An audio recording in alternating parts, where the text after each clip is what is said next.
1월 7일 토요일 때를 분별하라는 제목으로 마태복음 4장 12에서 25절의 말씀입니다. 기도드리겠습니다. 사랑의 하나님 감사합니다. 오늘도 우리가 말씀을 묵상할 수 있게 시간을 허락하심에 감사합니다. 이 시간을 통하여서 하나님의 말씀이 들리고 복음이 들리길 원합니다. 말씀이 깨달아질 수 있도록 이 시간에 함께해 주시옵소서. 말씀대로 믿고 살고 누린 인생이 되게 하시며 오늘도 함께하실 주님을 기뻐하며 감사드렸고 예수님의 거룩하신 이름으로 기도드립니다. 아멘. 본문의 말씀입니다. 예수께서 요한이 잡혔음을 들으시고 갈릴리로 물러가셨다가 나사렛을 떠나 스불론과 납달리 지경 해변에 있는 가버나움에 가서 사시니 이는 선지자 이사야를 통하여 하신 말씀을 이루려 하심이라. 일러스되 스불론 땅과 납달리 땅과 요단강 저편 해변길과 이방의 갈릴리여 흑암에 앉은 백성이 큰 빛을 보았고 사망의 땅과 그늘에 앉은 자들에게 빛이 빛이었도다 하였느니라. 이때부터 예수께서 비로소 전파하여 이르시되 회개하라 천국이 가까이 왔느니라 하시더라. 갈릴리 해변에 다니시다가 두 형제 곧 베드로라 하는 시몬과 그의 형제 안드레가 바다에 그물 던지는 것을 보시니 그들은 어부라 말씀하시되 나를 따라오라 내가 너희를 사람을 낚는 어부가 되게 하리라 하시니 그들이 곧 그물을 버려두고 예수를 따르니라. 거기서 더 가시다가 다른 두 형제 곧 세베대의 아들 야고보와 그의 형제 요한이 그의 아버지 세베대와 함께 배에서 그물 깁는 것을 보시고 부르시니 그들이 곧 배와 아버지를 버려두고 예수를 따르니라. 예수께서 온 갈릴리에 두루 다니사 그들의 회당에서 가르치시며 천국 복음을 전파하시며 백성 중에 모든 병과 모든 약한 것을 고치시니 그의 소문이 온 수리아에 퍼진지라. 사람들이 모든 앓는 자 곧 각종 병에 걸려서 고통당하는 자 귀신 들린 자 간질하는 자 중풍병자들을 데려오니 그들을 고치시더라. 갈릴리와 데가볼리와 예루살렘과 유대와 요단강 건너편에서 수많은 무리가 따르니라. 아멘. 도움말입니다. 가버나움은 갈릴리 바다 북쪽에 있는 마을로 예수님은 공생의 초기에 이곳을 근거지로 전도하셨습니다. 회당은 유대인들이 모여서 예배 드리는 곳을 말합니다. 간질은 중추 신경계의 이상으로 인해 생기며 갑자기 몸을 뒤틀거나 까무러지는 등의 증상을 보이는 병입니다. 본문 요약입니다. 세례 요한이 잡힌 후에 예수님의 사역이 시작됩니다. 예수께서 그물을 던지는 어부들을 부르시니 그들이 모든 것을 버려두고 예수님의 제자가 됩니다. 그리고 예수님이 회당에서 가르치시고 전파하시며 병든 자를 고치시니 수많은 무리가 예수를 따릅니다. 오늘의 중보기도입니다. 이 땅의 부모들이 흑암 가운데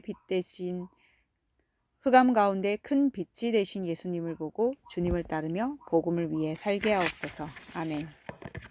본문 해설입니다. 첫 번째, 때를 기다리신 예수님 12에서 17절의 내용입니다. 요한에 잡혔음을 들으시고 예수님이 물러가십니다. 이처럼 주님이 우리의 기도를 들으시고도 물러가실 때가 있습니다. 하나님의 생각과 우리의 생각이 다를 때가 있는데 그것을 인정하는 것이 구속사적인 관점입니다. 예수님은 물러가셔서 힘들고 어두운 땅을 찾아다니십니다. 성경은 세례 요한이 잡히고 나서 예수님의 사역이 비로소 시작되었다고 합니다. 세례 요한은 의로운 사람이었는데 나의 삶에도 이 같은 인간적인 의로움과 인본주의가 사로잡혀야 예수님이 비로소 일하실 수 있습니다. 적용 질문입니다. 때를 기다리지 못하고 나의 의로움과 열심히 앞설 때는 언제입니까? 두 번째, 나를 따라오라. 18에서 22절의 내용입니다. 예수님은 많은 사람 중에 그물을 던지는 어부를 제자로 부르십니다. 직업을 보고 선택하신 것이 아니라 자기 일에 충실한 사람을 부르신 것입니다. 시몬과 안드레, 야고보와 요한은 고기 잡고 그물을 깁다가 그 일이 싫어져서 배와 아버지를 버려두고 예수를 따른 게 아닙니다. 그들은 예수님의 부르심을 듣고 그물을 깁는 것보다 사람 낚는 일이 더 중요하다고 생각해서 그렇게 한 것입니다. 이처럼 삶의 가치관이 변해야 주님을 따르는 제자가 될 수 있습니다. 적용 질문입니다. 평소에 나의 일을 충실히 하고 있습니까? 예수님을 따르고자 버려야 할 나의 그물은 무엇입니까? 세 번째, 수많은 무리가 따르니라 23에서 25절의 내용입니다. 예수님이 가르치시고 전파하시며 고치시는 사역을 할 때 각종 병에 걸려서 고통당하는 자, 귀신 들린 자, 간질하는 자, 중풍병자들이 반응을 보입니다. 아프고 병들고 고통당하는 자들은 가난한 마음이 되어 예수님을 간절히 찾았습니다. 이처럼 내 힘으로 어쩔 수 없는 문제를 통해 하나님을 만났다면 그것은 축복입니다. 내가 각종 병에 걸렸다는 것을 인정하고 예수님을 따라가면 그것이 축복입니다. 우리는 예수님이 가르치시는 대로 배우고 전파하시는 대로 듣고 고치시는 대로 치유를 받으면 됩니다. 적용 질문입니다. 내가 감추고 싶은 질병이나 육체의 연약함이 있습니까? 그 아픔을 통해 예수님을 증거하고 있습니까? 오늘 기도하기는 예수님도 때를 분별하시고 자기 때를 기다리셨는데 때를 기다리지 못해 내 소견에 옳은 대로 행동한 것을 용서해 주옵소서. 각종 병에 걸린 사람들이 예수님 앞에 나와 고침을 받은 것처럼 저의 연약함과 아픔을 가지고 나아갈 때 저를 만져주시고 고쳐주옵소서. 아멘.